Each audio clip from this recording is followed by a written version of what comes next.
Assalamualaikum warahmatullahi wabarakatuh.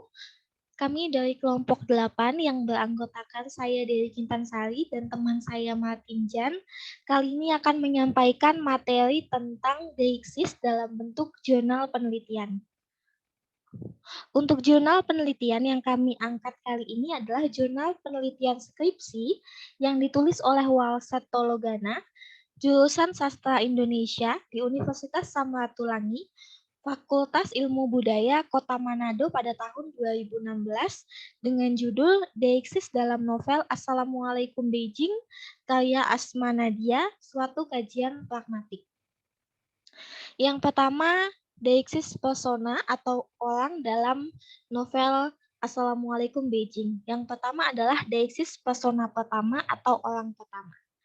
Di awal cerita, ketika La dan Dewa sedang bercakap-cakap tentang permasalahan yang terjadi pada hubungan cinta mereka, terdapat kalimat sebagai berikut. Yang pertama, La berbicara, Dewa, jangan bikin aku bingung. Kemudian ada percakapan Dewa yang mengatakan bahwa tapi seperti kebanyakan orang bilang, manusia tidak pernah luput dari salah, begitupun aku. Kata aku dalam kedua kalimat di atas merupakan deiksis orang pertama. Aku dalam kedua kalimat di atas merujuk kepada orang yang berbeda.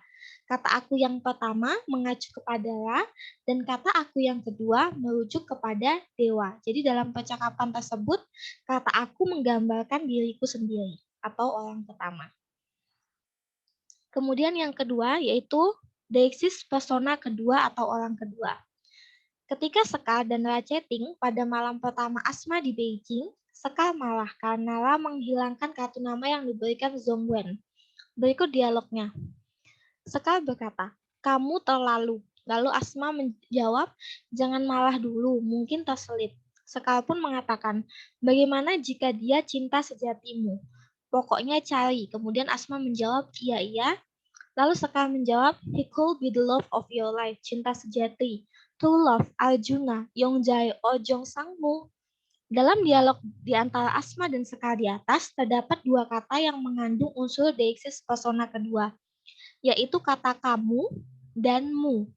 Kata kamu dan mu dalam dialog di atas yang sudah kami beri tanda tebal merupakan deiksis persona kedua karena maksud kedua kata tersebut dituliskan atau dikatakan oleh Sekar yang merujuk kepada Asma. Jadi kamu terlalu itu mengatakan kepada Asma. Kemudian selanjutnya adalah deiksis persona ketiga atau orang ketiga. Ketika Anita memperkenalkan Dewa kepada orang tuanya untuk pertama kali, ibunya dengan penampilan anggun walau sudah berumur mengangguk, tersenyum dan berkata, temanmu ganteng, ada karisma tersembunyi yang suatu saat akan muncul dan dapat mempengaruhi kehidupan orang lain. Coba cek hari dan tanggal lahirnya. Ibu hitung cocok nggak dengan kamu. Pada kalimat yang diucapkan oleh Ibu Anita di atas, terdapat satu buah kata yang termasuk dalam kategori deiksis persona ketiga, yaitu katanya pada kalimat tanggal lahirnya. Maksud dari katanya di atas mengacu kepada Dewa sebagai orang ketiga yang sedang dibicarakan oleh Anita dan juga ibunya. Kemudian selanjutnya adalah persona pertama dan persona kedua. Saat malam ketika Anita mencoba mengajak Dewa untuk berbicara membahas tentang bayi yang sedang dikandungnya, berikut dialognya. Mas, Dewa bergeming. Anak kita mau dikasih nama apa? Kok nggak jawab?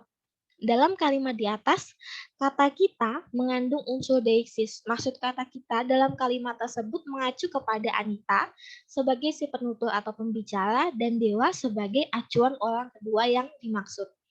Oleh karena itu, kalimat di atas termasuk dalam deiksis persona dengan kategori deiksis persona pertama dengan persona kedua. Karena yang dimaksud dalam kata kita adalah si pembicara dan juga orang yang sedang mendengarkannya di situ. Kemudian selanjutnya adalah persona pertama tanpa persona kedua.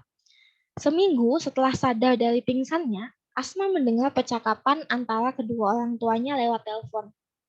Asma tidak tahu apa yang telah dikatakan oleh ayahnya. Yang dia tahu, perkataan ayahnya telah menyulut kekesalan ibunya. Berikut kalimat yang diucapkan oleh ibunya. Kalau perempuan di sisimu tidak bisa menyuruhmu peduli kepada anak yang sedang sakit parah, terserah. Sejak dulu kamu memang tidak pernah benar-benar ada untuk kami. Dalam kalimat yang diucapkan oleh Ibu Asma di atas, terdapat satu buah deiksis persona yang termasuk dalam kategori persona pertama tanpa persona kedua, yaitu kata kami. Kata kami dalam kalimat yang diucapkan oleh Ibu Asma tersebut mengacu kepada dirinya sendiri atau sang ibu selaku penutur dan kepada Asma tanpa melibatkan ayah Asma di dalamnya, sehingga ini termasuk persona pertama tanpa persona kedua. Kemudian yang selanjutnya adalah persona kedua lebih dari satu. Dewa menceritakan kepada sahabatnya Bayu rencananya untuk kembali bersama dengan Asma. Berikut dialog antara Dewa dan Bayu. Bayu mengatakan, dia tidak mungkin menerima kamu lagi, Dewa. Lalu Dewa menjawab, apa yang kami miliki sangat dalam. Tahu sendiri bagaimana Asma jika mencintai seseorang. Lalu Bayu menjawab, benar, tapi kamu sudah merusak cinta dan mimpi indah yang pernah dia miliki tentang kalian. Dialog antara Dewa dan Bayu di atas, kata kalian mengandung unsur deiksis. Kata kalian yang dimaksudkan oleh Bayu mengacu kepada Dewa sebagai lawan bicaranya dan kepada Asma sebagai orang yang sedang dibicarakan. Dengan demikian, kata lain dalam dialog di atas termasuk dalam deiksis persona kategori deiksis persona kedua lebih dari satu. Kemudian yang selanjutnya adalah persona ketiga lebih dari satu. Banyak orang yang menanyakan bagaimana hubungan Dewa dengan dirinya kepada Asma. Banyak orang memberi pertanyaan yang membuat hati Asma semakin sakit, mengingat sudah banyak hal yang telah dilalui bersama Dewa. Berikut salah satu kutipan pertanyaan yang disampaikan kepada Asma. Kamu benar nggak punya perasaan apapun lagi kepada Dewa? Mereka nggak pernah berhubungan suami istri sekalipun. Kata mereka, dalam kalimat di atas termasuk dalam kategori deiksis persona dan dikategorikan deiksis persona ketiga lebih dari satu. Mereka yang dimaksud oleh penanya dalam kalimat di atas mengacu kepada Dewa dan juga Anita. Selanjutnya akan dibacakan oleh teman saya, Martin Jen.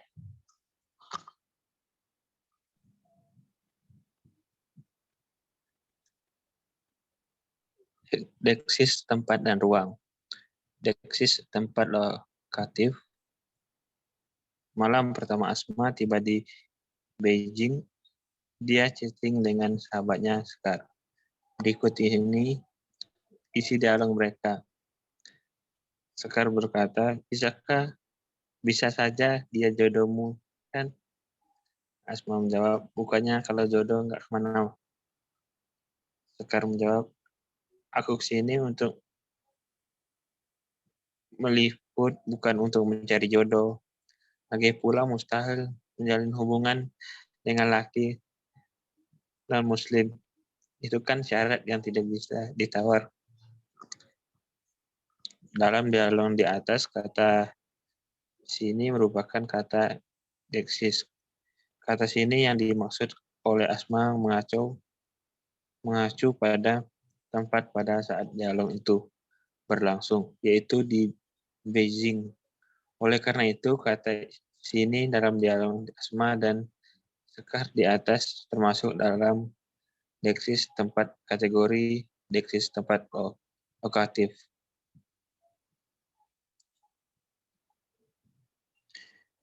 Deiksis tempat demonstratif.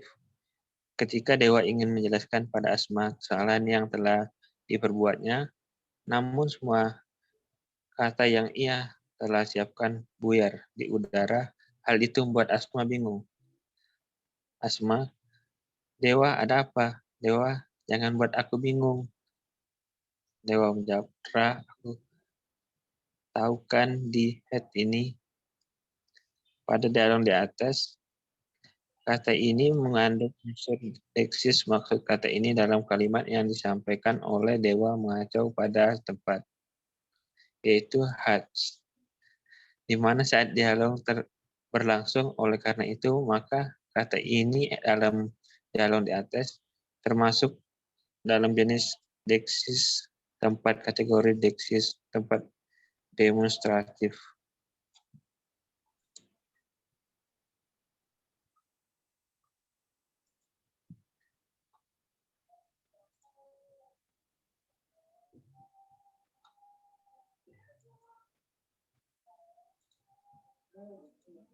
Dekes waktu. Sekar tak pernah bosan mengobati rasa aptis Asma tentang cinta. Berikut ini kutipan kalimat yang disampaikan Sekar pada Asma, tapi ketakutan harus seimbang dengan harapan. Namun, kamu sendiri yang dulu bilang begitu. Dalam kalimat yang disampaikan Sekar pada Asma di atas, terdapat sebuah kata yang mengandung unsur deksis waktu, yaitu kata dulu. Kata dulu yang dimaksud Sekar mengacu pada waktu yang telah terlewati ketika Asma mengatakan hal yang sama pada Sekar sebelumnya.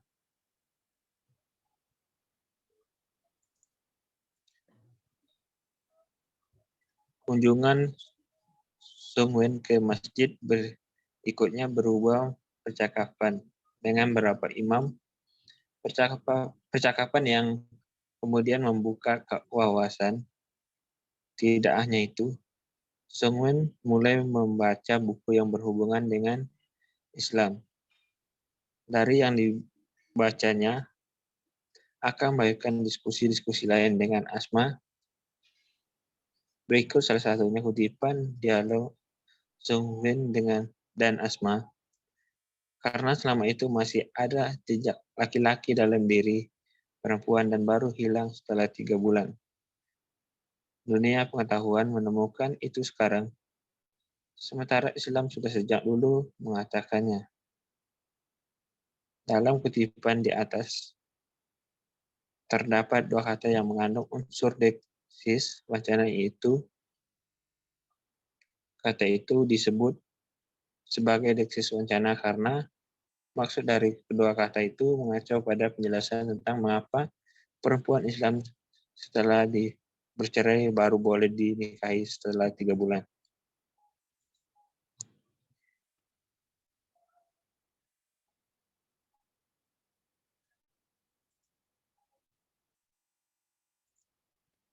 Deksis sosial. Dewa dan Anita duduk menikmati kopi panas buatan Anita. Yang harus diakui Dewa tidak hanya menghangatkan, tetapi terasa enak melewati kerongkongan. Dewa kemudian bertanya kepada Anita, berikut kalimatnya, Bapak dan Ibu, kemana nih? Pertanyaan Dewa di atas termasuk dalam deksis sosial. Mengapa disebut begitu? Karena ada pertanyaannya Dewa menggunakan sebutan Bapak dan Ibu pada kedua orang tua Anita. Bukan dengan sebutan Mama dan Papa. Penggunaan kata Bapak dan Ibu lebih terdengar sopan dan memperlihatkan kesantunan.